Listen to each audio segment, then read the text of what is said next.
जय हिंद सभी को। आज हम लोग अपने फिजिक्स की क्लास आगे कंटिन्यू करते हैं। फिजिक्स में लास्ट टर्न हम लोगों की 2 क्लासें हो गई थी। पहले में हम लोगों ने इंट्रोडक्शन समझा।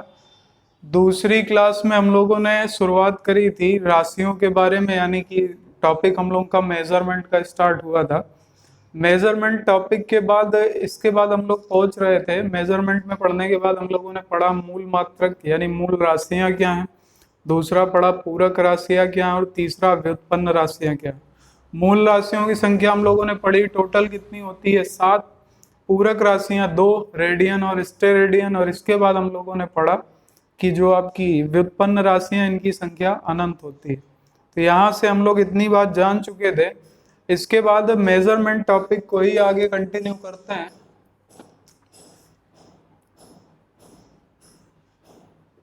आज हम लोगों का फिजिक्स का टॉपिक जो मेजरमेंट चल रहा था इसी को आगे कंटिन्यू करते हैं। मेजरमेंट यानी कि मापन। लास्ट टर्न हम लोगों ने पढ़ा कि जो राशियां हैं इन राशियों को यानी जो व्युत्पन्न राशियां हैं, व्युत्पन्न राशियों को हमेशा आपको कई बार क्वेश्चन पेपर में आपसे पूछा जाता है कि इसका विमीय सूत्र क्या होगा। मोस्टली विमीय सूत्र आपका व्युत्पन्न राशियों से ही पूछे जाते हैं। तो विमीय सूत्र कैसे निकाले जाते हैं और उसके बाद हम लोग दूसरी बात ये समझेंगे कि जो हमने बताया था आपको आवश्यक घटक यानी किसी भी राशि को व्यक्त करने के लिए आवश्यक घटक क्या क्या होने चाहिए, तो वो पॉइंट को भी आज क्लियर कर देते हैं। तो एक हेडिंग डाल लीजिएगा छोटी सी, भौतिक राशियों को व्यक्त करने हेतु आवश्यक घटक या कंपोनेंट क्या क्या है। तो भौतिक राशियों को व्यक्त करने के लिए हमें किन किन चीजों की आवश्यकता होती है, इस तरीके से आपसे क्वेश्चन पूछा जाएगा। निम्न में से किसके अनुसार किसे भौतिक राशि व्यक्त करने में नहीं प्रयोग में लिया जाता है, या कौन सा एक आवश्यक घटक नहीं है, या किसके बिना भी हम भौतिक राशियों को व्यक्त कर सकते हैं। तो देखिए यहाँ पर आवश्यक घटकों की बात करें तो आवश्यक घटक 3 होते हैं, 3 आवश्यक घटक हैं। इन 3 में से सबसे पहला जो आवश्यक घटक है इसे हम लोग नाम देते हैं परिमाण। परिमाण की आवश्यकता होती है जिसे इंग्लिश में हम लोग मैग्नीट्यूड के नाम से जानते हैं। दूसरा आवश्यक घटक, पहला तो हो गया परिमाण यानी मैग्नीट्यूड, दूसरा आवश्यक घटक होता है मात्रक, यानी उसे किस यूनिट में या किस मात्रक के रूप में प्रदर्शित किया जा रहा है, और तीसरा आवश्यक घटक होता है दिशा। अब यहां से दिशा यानी इंग्लिश में बोलते हैं इसे डायरेक्शन। तो यहाँ पर इन 3 चीजों की आवश्यकता हमें होती है। अब जरा देखिए ये जो परिमाण वाला पॉइंट लिखा हुआ है इसका मतलब क्या है, मात्रक का मतलब क्या है, पहले मात्रक का मतलब समझ लेते हैं। देखिए मात्रक का मतलब ये होता है कि कोई भी एक डिजिट जिसके गुणांक से हमें पूरा यूनिट पता लग जाए। जैसे हमने लिख दिया 5 kg, तो यहाँ पर जो केजी है ये क्या है, ये यूनिट है, यानी ये मात्रक है भार को मापने के लिए। जैसे यहाँ पर आपसे लिख दिया गया 5 मीटर, तो यहाँ मीटर क्या होगा, मीटर आपका यूनिट है, और मीटर आपका यूनिट बन जाएगा किसका, लंबाई का। तो लंबाई को हम लोग किस में मापेंगे, मीटर में, और वजन को नापेंगे किलोग्राम में। तो ये यूनिट या मात्रक होता है। लेकिन उसके आगे जो संख्यात्मक मान लिखा होता है ये संख्यात्मक मान ही परिमाण होता है। परिमाण का मतलब कितनी क्वांटिटी, कितने परिमाण में वो है। यानी यहाँ पर अगर हम लोग शो करना चाहें तो किलोग्राम की 1 यूनिट हो गई, और यहाँ पर कितनी बार, 5 बार। तो इसका मतलब क्या हो जाता है, परिमाण का मतलब हो गया संख्यात्मक मान, जो भी उस यूनिट के आगे लिखा होता है वही आपका मैग्नीट्यूड या परिमाण होता है, और उसके आगे जो लिखी जाती है वो आपकी यूनिट होती है यानी मात्रक होती है। इसके बाद दिशा की बात आती है। तो दिशा के संबंध में दो बातें आ जाती हैं। पहली बात तो ये हो जाती है कि हम लोग कुछ राशियां ऐसी हैं जिनको दिशा के बिना भी व्यक्त करते हैं, यानी बिना दिशा की सहायता के। और दूसरा होगा दिशा की सहायता से, यानी कि जो राशियां दिशा, कुछ राशियां ऐसी होंगी जिन्हें दिशा की सहायता के साथ व्यक्त किया जाएगा, और कुछ ऐसी होंगी जिनको बिना दिशा के भी हम व्यक्त कर सकते हैं, जिनमें व्यक्त करने के लिए हमें दिशा की आवश्यकता नहीं पड़ती। ये बिना दिशा के भी व्यक्त की जा सकती हैं। जिनमें हम लोग बिना दिशा के व्यक्त कर सकते हैं उसमें हम लोग क्या लेते हैं, अदिश। आ का मतलब क्या हो गया, यानी उसके बिना, यानी किसके बिना, तो दिशा के बिना। यहां पर दिशा की आवश्यकता यानी इन राशियों को व्यक्त करने के लिए दिशा की आवश्यकता होती है। तो जहां होती है वो क्या हो जाएंगे, स माने साथ में, और दिश मतलब दिशा, सदिश। इसको इंग्लिश में बोलते हैं स्केलर, और इसे इंग्लिश में बोला जाता है वेक्टर। तो सदिश को वेक्टर और स्केलर बोला जाता है। अदिश को, अभी इसके बारे में और भी डिटेल से बात करेंगे आगे, अभी फिलहाल शॉर्ट में समझते हैं। तो जिन जिन एक क्वेश्चन पूछा जाएगा, कई बार पूछा भी गया है, क्वेश्चन आपके सामने इस तरीके से लिख दिया जाएगा कि वे राशियां जिन्हें व्यक्त करने के लिए परिमाण तथा मात्रक की आवश्यकता तो हो, किंतु उन्हें व्यक्त करने के लिए दिशा की आवश्यकता ना होने क्या बोलते हैं, अदिश राशि। जिन्हें व्यक्त करने के लिए दिशा की आवश्यकता होती है या जो बिना दिशा की सहायता के व्यक्त नहीं की जा सकती, उन्हें क्या बोलते हैं, वेक्टर बोलते हैं। वेक्टर के संबंध में कौन कौन सी राशियां वेक्टर हैं और कौन कौन सी राशियां स्केलर हैं, तो देखिए हमेशा याद रखिएगा, जब कई बार फिजिक्स में आपको इस तरीके से दे दिया जाता है कि कोई डिजिट आपकी लिखी होती है और ऊपर उसके इस तरीके से एरो बना होता है, और कुछ ऐसे होंगे जिनके ऊपर एरो नहीं बना होता है। फिजिक्स में कई बार वेक्टर स्केलर ना दे करके उसके ऊपर तीर बना दिया जाता है। तो अगर ये एरो बना है तो ये राशि वेक्टर है। वेक्टर का मतलब है सदिश है। सदिश राशियों के ऊपर ये तीर के तरीके एक निशान बनाया जाता है। स्केलर में कोई भी साइन शो नहीं किया जाता, इसका मतलब होता है अदिश। तो यहाँ से इतनी बात उम्मीद है समझ में आ गई होगी, नोट कर लीजिएगा, फिर आगे बढ़े।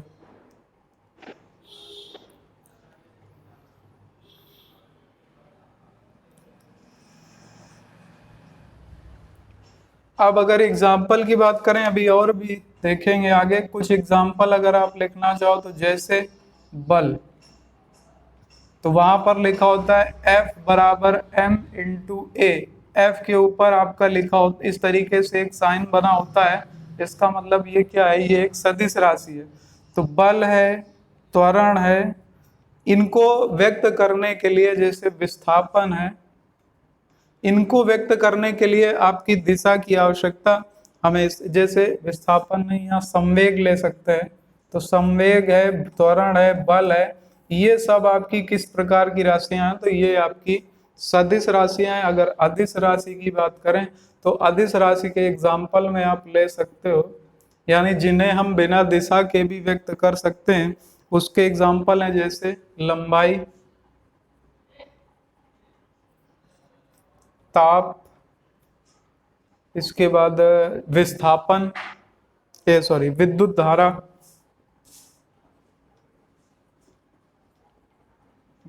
धारा, तो ये आपके उदाहरण होते हैं अदिश के, और ये उदाहरण है आपके सदिश के, यानी इन्हें व्यक्त करने के लिए दिशा की आवश्यकता होगी। पहचानेंगे कैसे,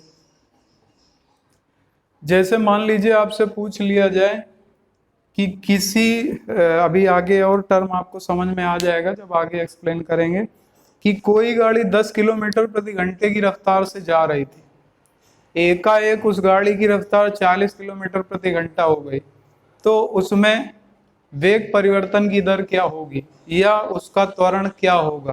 तो यहाँ पर आप जब व्यक्त करोगे तो जब त्वरण लिखा जाता है तो त्वरण में गाड़ी की दिशा की आवश्यकता पड़ती है कि गाड़ी किस दिशा में जा रही है, क्योंकि अगर गाड़ी की दिशा क्लियर नहीं होगी तो मान लीजिए 10 किलोमीटर की गति से जा रही थी, कुछ दूरी पर गई और वापस उसी दिशा में आने लग जाएगी तो त्वरण बदल जाएगा। इसलिए यहाँ पर दिशा की आवश्यकता पड़ेगी। बल, बल में भी आप लिखते हो F बराबर m इंटू ए, द्रव्यमान गुणित त्वरण। तो यहाँ त्वरण आ गया, यानी कि किसके आगे हो जाएगा यहाँ पर। तो यहाँ पर जैसे संवेग है तो m इंटू वी बनता है, तो भी आपका क्या बन जाएगा, तो भी आपकी दिशा सदिश होगी। यानी एक सिंपल तरीका है निकालने का कि कैसे निकालेंगे।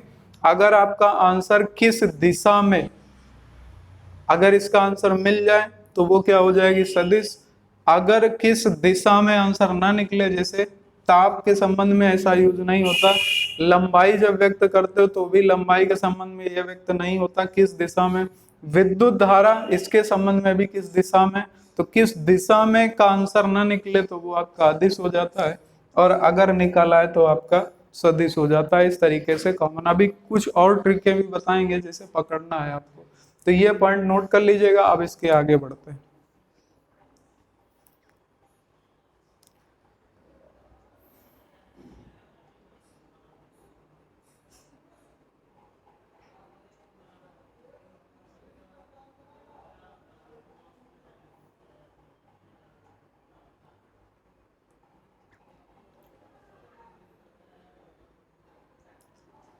यहाँ पर अगर आप चाहो तो कुछ अदिश और सदिश राशियां लिख लो जो अक्सर पूछी जाती हैं, बोल दे रहे हैं हम आपको। जैसे अदिश की बात करें तो अदिश में लंबाई है, चाल है, इसी तरीके से आपका दूरी है, इसी तरीके से आपका समय है, समय किस दिशा में तो आपका ये भी। इसके बाद आपका शक्ति है, कार्य है, ऊर्जा है, विद्युत धारा है, लंबाई, क्षेत्रफल या आयतन हो, इसी के साथ आपका द्रव्यमान है, घनत्व है। इन सब में किसी में भी दिशा की आवश्यकता नहीं होती व्यक्त करने में, तो ये याद रखिएगा। जैसे दाब है, ये सब अदिश राशियां हैं। सदिश की बात करें तो आपको मालूम है वेग है, संवेग है, त्वरण है, इसके बाद इसी में विस्थापन भी आता है, विस्थापन किस दिशा में हुआ।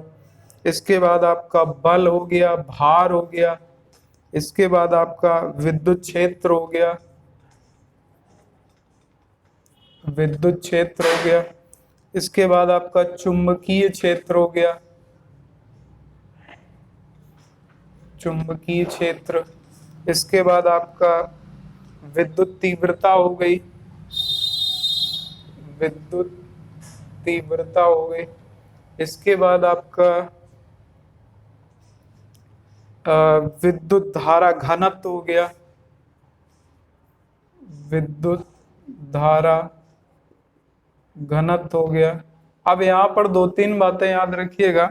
एक, द्रव्यमान के संबंध में बहुत कंफ्यूजन होता है, तो द्रव्यमान अदिश होता है। दूसरा, विद्युत धारा, विद्युत धारा अगर पूछा जाएगा तो अदिश है, लेकिन विद्युत धारा घनत्व अगर पूछ लिया जाएगा तो ये सदिश है। कैसे होगा ये अभी आगे देखेंगे। तो इसको याद करने के लिए आपको ये याद रखना पड़ेगा कि क्या इसे व्यक्त करने में हमें दिशा चाहिए होगी। अगर दिशा नहीं चाहिए तो वो क्या हो जाएगा, वो अदिश हो जाएगा, और दिशा चाहिए होगी तो वो क्या हो जाएगा, सदिश। ये कुछ इंपॉर्टेंट वाले हैं, इनको आप लोग एक बार देख लीजिएगा, याद आपको अपने आप हो जाएगी। इसके बाद आगे बढ़ते हैं।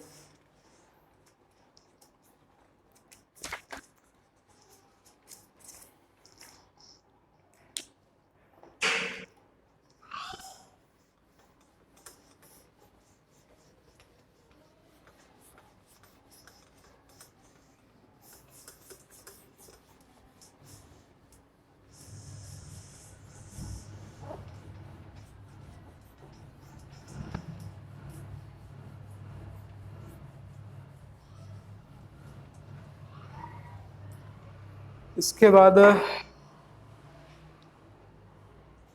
विमीय सूत्र निकालना। कैसे विमीय सूत्र, ये एक इम्पॉर्टेंट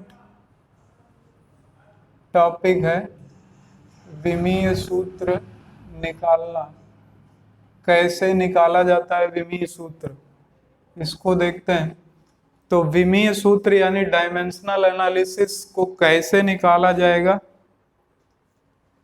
इसको इंग्लिश में डायमेंशन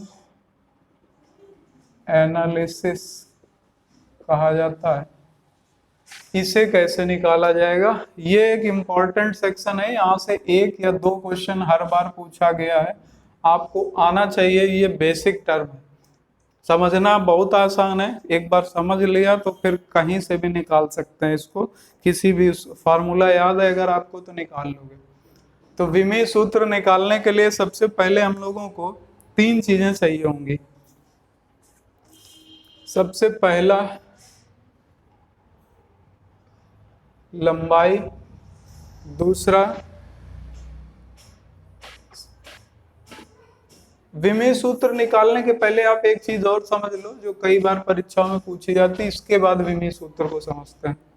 जैसे आपकी तीन मुख्य चीजें होंगी, लंबाई L से डिनोट करेंगे, द्रव्यमान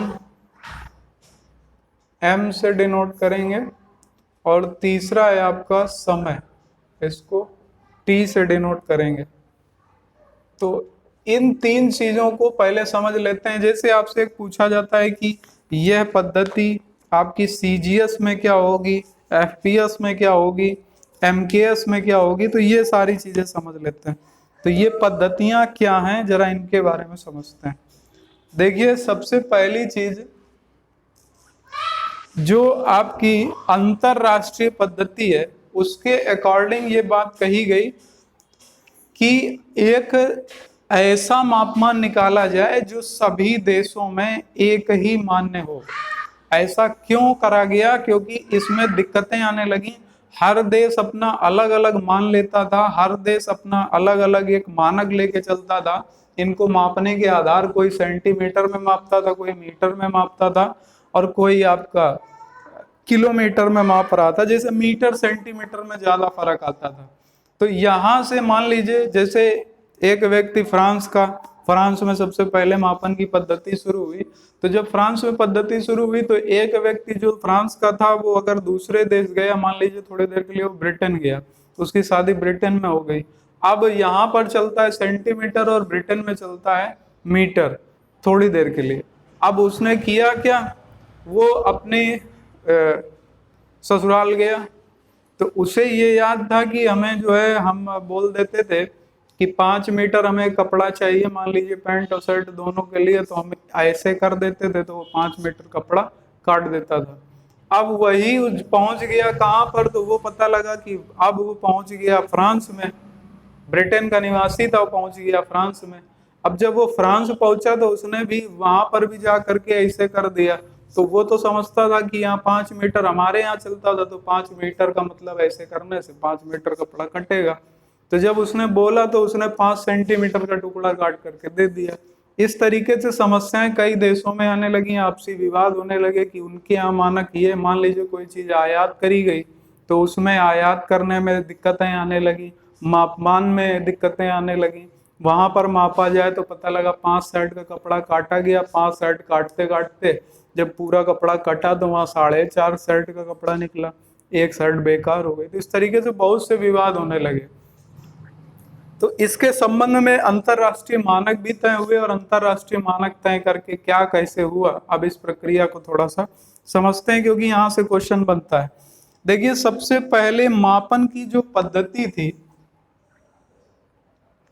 ये मापन पद्धति की शुरुआत फ्रांस में हुई, और फ्रांस ने जो अपने यहाँ मापमान लिया, उसने लंबाई को सेंटीमीटर में मापा, और द्रव्यमान को उसने ग्राम में मापा,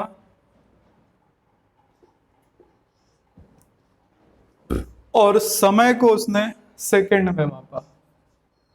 तो सबसे पहले फ्रांस में ये पद्धति स्टार्ट हुई। अब हुआ क्या, जब फ्रांस में ये पद्धति स्टार्ट हो गई तो फ्रांस ने अपने यहाँ मानक तय किए, तो दूसरे देशों ने भी अपने यहाँ मानक तय कर लिए। अब दूसरे देशों में जैसे आपका ब्रिटेन, इसके बाद नंबर आया ब्रिटेन का, तो ब्रिटेन में क्या मापन का आधार बना, ब्रिटेन ने क्या किया, ब्रिटेन ने भी इनसे थोड़ा सा हट करके मापमान तय करने शुरू कर दिया। इन्होंने लंबाई को सेंटीमीटर में मापा था, तो ब्रिटेन ने कर दिया, इन्होंने कहा कि साहब हम इसको फुट में मापेंगे, यानी फिट में मापने लग गए। ये ग्राम में मापते थे, तो इन्होंने क्या किया, ब्रिटेन वालों ने इन्होंने मापना शुरू कर दिया पाउंड में, इन्होंने कहा कि हम पाउंड में मापेंगे। इसके बाद सेकंड में, यानी समय को ये मापते थे सेकंड में, तो इन्होंने कहा कि समय से कोई भी खिलवाड़ नहीं करना चाहिए, क्योंकि समय से अगर खिलवाड़ कर दिया तो समय आपके साथ खिलवाड़ कर देगा। तो सेकंड को सेकंड इन्होंने भी रखा, लेकिन इन दोनों में इन्होंने परिवर्तन कर दिया। अब जब ये दो चीजें बदल गई, जिसके कारण विवाद जगह जगह उठना शुरू हो गए कि ये कुछ मानते थे, ये कुछ मानते थे, ये कुछ मानते थे, ये कुछ, तो इसकी वजह से काफी विवाद उठने लग गए। यहाँ से जो फ्रांस की पद्धति निकल करके आई, यहाँ से पहले पहले वर्ड ले लिए गए और इस पद्धति को नाम एक दे दिया गया। अब पहला पहला वर्ड लिया जाएगा तो क्या बन जाएगा, CGS। तो इस पद्धति को जो फ्रांस में अपनाई गई इसे कहा जाने लगा CGS पद्धति। इसके बाद जो ब्रिटेन में अपनाई गई, इसका भी पहला पहला वर्ड ले लिया गया और यहाँ पर पहला पहला वर्ड लेने से यहाँ पर बन गई FP और S। तो इस पद्धति को कहा जाने लगा FPS पद्धति। तो ये चीजें निकल करके सामने आने लगी। तो यहाँ से कई बार क्वेश्चन पूछा गया कि CGS पद्धति में द्रव्यमान का मात्रक, लंबाई का मात्रक, समय का मात्रक क्या होगा, तो आप उसको सब यहीं से निकाल सकते हो। C का मतलब सेंटीमीटर, G का मतलब ग्राम और S का मतलब यहाँ से सेकंड है, F का मतलब यहाँ से फुट है और यहाँ से P का मतलब पाउंड है और S का मतलब सेकंड है। कहाँ की थी, ये ब्रिटेन की थी और ये पद्धति कहाँ की थी, ये फ्रांस की थी। अब जब दोनों जगह दोनों देशों को लेकर के यही विवाद कई देशों में होने लगे, तो जब ये कई देशों में विवाद होने लगे तो सबको एक साथ बुलाया गया और सबकी एक साथ, यानी सभी देशों की एक साथ मीटिंग कराई गई। और ये मीटिंग होती है 1967 में, और ये कहा गया कि जो विवाद है इसको हमें खत्म करना, और सब देश एक साथ बैठ गए। सब देशों ने मीटिंग करी और मीटिंग करने के बाद इस विवाद को खत्म करने के प्रयास तेजी से चालू हुए। जब सभी देश एक साथ बैठ गए और प्रयास तेजी से चालू हुए, तो ये निर्णय निकाला गया इस मीटिंग के बाद कि अब हम एक इंटरनेशनल, अपने यहाँ लोकल में कुछ भी चलाएंगे, लेकिन इंटरनेशनल लेवल पर हम लोग एक ही मानक रखेंगे। और इन लोगों ने तय कर लिया कि अब वो जो एक मानक निकाला जाएगा, तो लंबाई का जो मानक निकाला गया वो आपका बन गया मीटर, कि हम लंबाई को अंतरराष्ट्रीय स्तर पर मीटर में मापेंगे। इसके बाद इन्होंने तय किया कि जो हम द्रव्यमान मापेंगे इसको हम किलोग्राम में मापेंगे, ये तय किया। और इन लोगों ने अंतरराष्ट्रीय स्तर पर यह कहा कि जब हम समय को मापेंगे तो समय को हम सेकंड में ही मापेंगे, समय से कोई खिलवाड़ किसी को नहीं करना है। तो समय से किसी ने खिलवाड़ नहीं किया, इसीलिए अगर समय से खिलवाड़ किया होता तो समय इनके साथ खिलवाड़ करता। अब यहाँ से आप देखोगे कि मीटर का पहला वर्ड, यानी मीटर से अगर हम पहला और किलोग्राम से पहला और सेकंड से पहला वर्ड निकाल दें तो यहाँ बन जाता है MKS। तो ये जो सभी देशों ने मिल करके पद्धति तय करी, ये पद्धति कहलाई MKS पद्धति। MKS पद्धति का मतलब है मीटर, किलोग्राम और सेकंड। इसके बाद MKS पद्धति में जो पहले से यूनिट थी वो कितनी थी, तो MKS पद्धति में शुरुआत में अगर आपसे पूछा जाए कि MKS पद्धति में शुरुआत में कितनी यूनिट थी, अगर ये क्वेश्चन पूछा जाए तो इसमें शुरुआत में केवल 3 यूनिट ही थी, और वही ये 3 यूनिट हैं जो कि लंबाई, द्रव्यमान और समय के नाम से जानी गई। तो MKS पद्धति में शुरुआत में 3 यूनिट थी, बाद में 4 यूनिट इसमें और जुड़ गई, और ये टोटल यूनिट एमकेएस पद्धति में बन गई 7। तो अगर आपसे क्वेश्चन पूछ लिया जाए कि प्रारंभ में इसमें कितनी यूनिट थी, 3 थी, बाद में 4 जुड़ी और टोटल कितनी हो गई, तो टोटल इसमें 7 यूनिट हो गई। अब आपसे एक क्वेश्चन पूछा जा सकता है कि एसआई पद्धति क्या है। एसआई पद्धति वही है, उसी को एसआई पद्धति बोलते हैं, जिसे इंटरनेशनल, इसी को इंग्लिश में इंटरनेशनल स्टैंडर्ड के नाम से जाना जाता है। तो इंटरनेशनल स्टैंडर्ड का मतलब ही है एसआई पद्धति। तो ये आप लोग नोट कर लीजिएगा। इसके बाद हम लोग आगे बढ़ते हैं। तो जो आप लोगों ने द्रव्यमान यानी मूल राशियों में 7 लिखी थी, वही मूल राशियां 7 थी जो एमकेएस पद्धति वाली थी, लेकिन इसमें प्रारंभ में 3 थी, बाद में 4 जुड़ी थी। नोट करिएगा जल्दी से।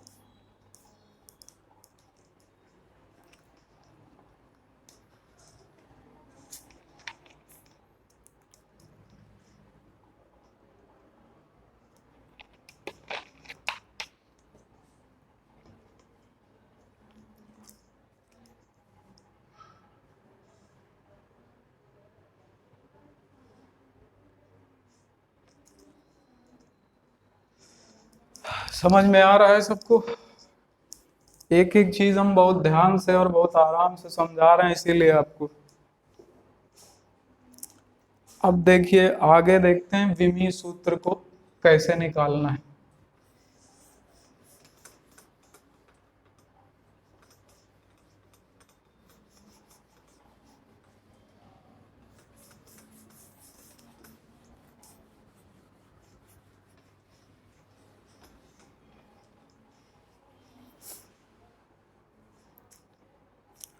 देखिए विमी सूत्र को निकालने का मतलब क्या होता है, विमी सूत्र कैसे निकाला जाता है, तो इसमें हम लोग विमी सूत्र को निकालने के लिए 3 चीजें प्रयोग में लेते हैं। एम यानी कि द्रव्यमान, एल यानी कि लंबाई, और टी यानी कि समय। इन 3 चीजों की आवश्यकता होगी आपको विमीय सूत्र निकालने में, क्योंकि यही मूल इकाइयां, इन्हीं से विमीय सूत्र निकाले जाते हैं। विमीय सूत्र निकालने के लिए कभी भी मूल राशियों में कोई चेंजमेंट नहीं होता, मूल राशियों से ही आपके विमीय सूत्र निकलते हैं, और ये विमीय सूत्र व्युत्पन्न के ही ज्यादातर होते हैं। इन विमीय सूत्र को निकालते समय हमें 2 बातों का ध्यान रखना होगा। पहली चीज कि हम इन्हें जब भी लिखेंगे MLT के फॉर्म में लिखेंगे और एक लाइन में ही लिखे जाएंगे, भले ही वो बटे में दिए गए हों यानी अपॉन में दिए गए हों, लेकिन लिखे एक लाइन में ही जाएंगे, यानी MLT फॉर्म में लिखे जाएंगे। इतनी बात हमें याद रखनी। दूसरी बात हमें ये याद रखनी होगी, जो कि सबसे ज्यादा इंपॉर्टेंट है, अगर कोई भी व्युत्पन्न राशि या व्युत्पन्न राशि के रूप में कोई भी दिया गया है आपको सूत्र, या कोई व्युत्पन्न सूत्र दिया गया, तो उस व्युत्पन्न राशि को हमें बदलना होगा, और बदल करके हमें लाना होगा किसमें, मूल राशि में। ये बिल्कुल बेसिक फंडा है कि हमें इस मूल राशि में बदल करके लाना ही लाना है, तभी हम इसे सही से निकाल पाएंगे। यानी व्युत्पन्न राशि को हमें एटलीस्ट लाना है बदल करके मूल राशि में, और इसके बाद उसका मान रख देना है। उसी से आपका MLT फॉर्म में यानी एक लाइन में ये आपका व्युत्पन्न का मात्रक निकल आएगा। जैसे अब हम लोग शुरुआत करते हैं इसकी। सबसे पहली चीज हम लोग निकालते हैं क्षेत्रफल।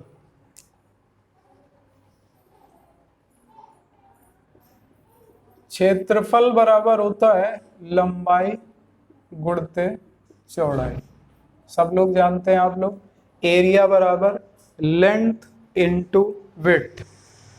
यहां पर आप फिजिक्स में देखोगे कि जो लंबाई है, लंबाई क्या मूल है, तो लंबाई आपका क्या है, लंबाई एक प्रकार से अगर कहा जाए तो लंबाई भी एक प्रकार की क्या है, लेंथ है। लंबाई को हम लोग किसमें, ML के फॉर्म में लंबाई को किसमें व्यक्त करते थे, तो ये तो मूल में लिखा ही हुआ है, यानी इसकी जगह हम क्या लिख सकते हैं, L। लेकिन फिजिक्स में आप देखोगे कि जो चौड़ाई है इसको भी क्या माना जाता है, तो चौड़ाई को भी लंबाई ही माना जाता है, इसलिए यहाँ पर इसके लिए भी हम क्या लिखेंगे, एल।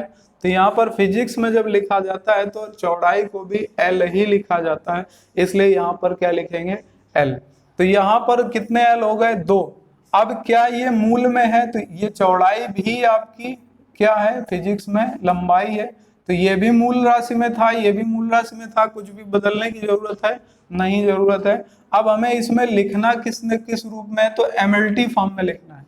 यहाँ पर m यानी कि द्रव्यमान का क्या कुछ दिया गया है, तो द्रव्यमान के बारे में यहाँ पर कोई बात नहीं करी गई, इसलिए हम इसे लिख सकते हैं m की पावर 0, क्योंकि यहाँ द्रव्यमान की बात नहीं की गई, इसलिए m की पावर क्या बन जाएगी, 0। दूसरा यहाँ पर L लिखना है, तो L यहाँ पर कितने, 1 और 1 2, यानी स्क्वायर लिखा जाएगा, तो L की पावर 2 लिख देंगे। T यानी कि तीसरा लिखा हुआ है समय, तो यहाँ समय की कोई बात नहीं हुई है, इसलिए हम लोग क्या लिखेंगे, T की पावर 0। यही आपका विमीय सूत्र हो जाएगा क्षेत्रफल का।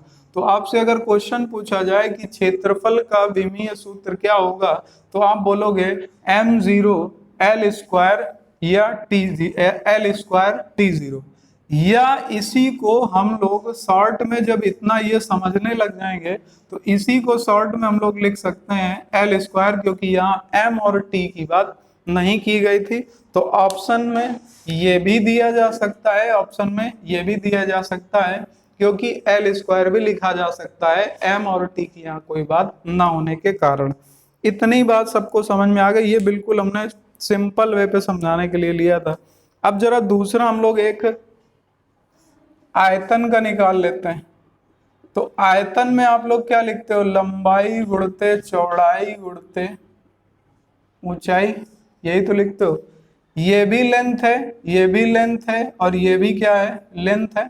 अब हमें एमएलटी के फॉर्म में अगर लिखें तो लिख सकते हैं m0L3T की पावर 0 लिख सकते हैं, या इसी को लिख सकते हैं L3। तो आंसर या ये भी हो सकता है या ये भी हो सकता है। तो आयतन का विमीय सूत्र क्या बन जाएगा, तो आयतन का विमीय सूत्र आपका बनेगा L3, या इसी को बोल सकते हैं m की पावर 0 L3 T की पावर 0, या T0 भी बोलते हैं इसे।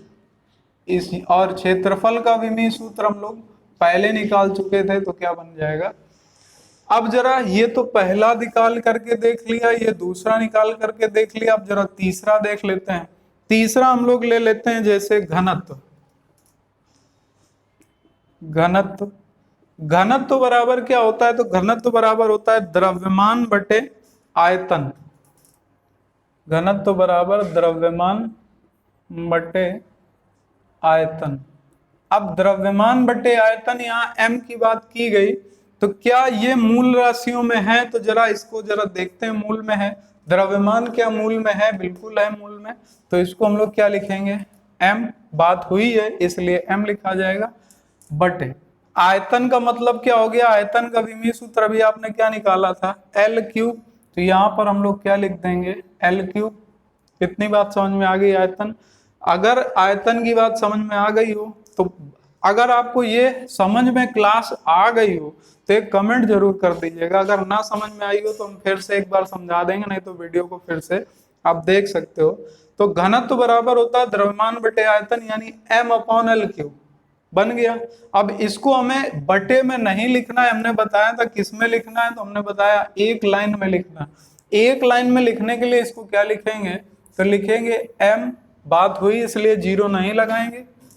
L बटे में है, कोई भी चीज जब बटे में होती है और इसको ऊपर लाया जाएगा तो इसकी घात माइनस में लिखी जाती है, तो क्या लिखा जाएगा, L-3। अब t की बात यहाँ पर हुई नहीं, इसलिए क्या लिख देंगे, T0। तो ये आपका घनत्व का विमीय सूत्र बन गया। तो यहां से आप क्या लिख सकते हो, M-L-3 T0 या T0। तो ये आपका क्या बन जाएगा, तो ये आपका सूत्र बन जाएगा किसका, तो ये सूत्र बन जाता है आपका घनत्व का। इसको लिखने के लिए आप क्या लिख सकते हो, ml-3 भी लिख सकते हो। ml-3 इसलिए लिख सकते हो क्योंकि t की बात हुई नहीं। इतनी बात समझ में आ गई, एक बार फिर बता देते हैं। घनत्व का सूत्र होता है द्रव्यमान बटे आयतन। आयतन के द्रव्यमान के लिए हम लोग यूज करते हैं एम, यहाँ पर आयतन के लिए यूज करते हैं एल क्यूब, और एल क्यूब को हम लोग लिखेंगे तो क्या लिखेंगे, एम एल की पावर -3 टी नॉट। तो ये इसका विमीय सूत्र बन जाता है घनत्व का। इतनी बात समझ में आ गई सबको। एक हम और निकाल करके आपको दिखाई दे रहे हैं, जैसे चाल का विमीय सूत्र क्या होगा। तो चाल बराबर क्या होता है, दूरी बटे समय। दूरी किस में मापी जाती है बताइए। तो दूरी मापी जाएगी आपकी किस में, लंबाई में। दूरी क्या होती है, एक तरीके की लंबाई। तो कितनी दूरी तक चला, वो दूरी भी क्या है, लेंथ है। तो इसको हम लोग क्या लिख सकते हैं, एल। टी को हम लोग समय को हम लोग किस में व्यक्त करते हैं, टी में। तो इसको हम लोग एमएलटी फॉर्म में लिखेंगे तो एम की बात हुई नहीं, इसलिए m0। एल वैसे ही रहेगा, टी नीचे है, ये ऊपर जब यहां से यहां जब एक लाइन में लिखा जाएगा तो ऊपर आएगा तो क्या हो जाएगा, -1। तो इसका ml चाल का विमीय सूत्र जो बनेगा, तो चाल का विमीय सूत्र बन जाएगा m0 l t -1, m0 l t -1। यहां तक किसी को कोई दिक्कत हो तो बताओ। जैसे अब आपके फिजिक्स में जब क्वेश्चन पूछे जाते हैं तो वहां पर चाल का सूत्र आपसे पूछा जाएगा, निम्न में से कौन सा विकल्प सही है। वहां पर हो सकता है ये सूत्र ना लिखे, इसको एक तरीके से और भी लिखा जा सकता है। इसको लिख सकते हैं हम लोग, चाल बराबर दूरी को हम लोग किस रूप में व्यक्त करते हैं, तो दूरी क्या होती है, डिस्टेंस। तो इसको हम लोग एक नाम से और लिख सकते हैं, और इसे लिखा जा सकता है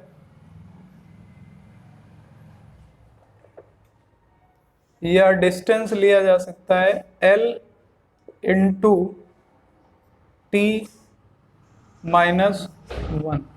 लिखा जा सकता है कि नहीं लिखा जा सकता। जैसे दूरी को मापेंगे अगर मीटर में, तो इसको हम लोग लिख सकते हैं मीटर, और समय को मापते हैं सेकंड में, तो क्या लिखा जाएगा, सेकंड। अब जब मात्रक इसका पूछेगा तो आपसे क्या लिख सकते हो, मीटर सेकंड -1। ये भी लिखा जा सकता है, या ये भी लिखा जा सकता है मीटर पर सेकंड। तो आप पढ़ते चले आ रहे हो, लेकिन यहाँ पर जब अपॉन का साइन हटाया जाता है तो जब वो ऊपर आएगा तो क्या लिख दिया जाएगा, माइनस।